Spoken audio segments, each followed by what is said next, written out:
এই শীতের মরশুমে রুটি বা পরোটার সাথে এই চিকেনের রেসিপিটা যদি থাকে তাহলে কিন্তু লাঞ্চ থেকে ডিনার পুরোটাই জমে যায়।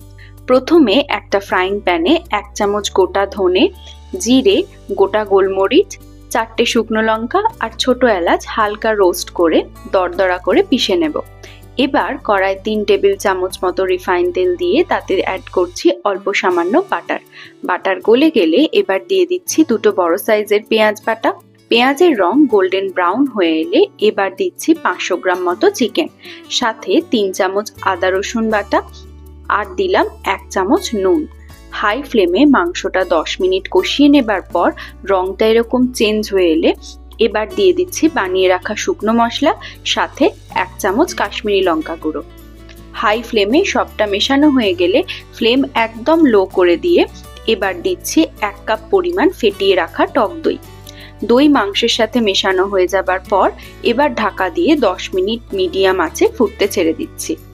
10 মিনিট পর ঢাকনা খুলে অ্যাড করছি অল্প সামান্য চিনি। আরও 5 মিনিট লো ফ্লেমে রাখার পর এবার অন্য আর একটা ফ্রাইং প্যান নিয়ে তাতে দিয়ে দিচ্ছি 2 টেবিল চামচ মতো সাদা তেল।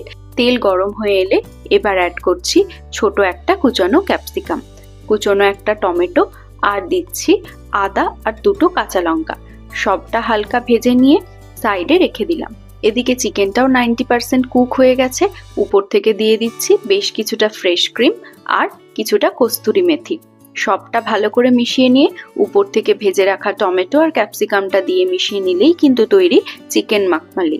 রুটি, পরোটা, নান সবকিছুর সাথে এই চিকেনের রেসিপিটা জাস্ট জমে যায়।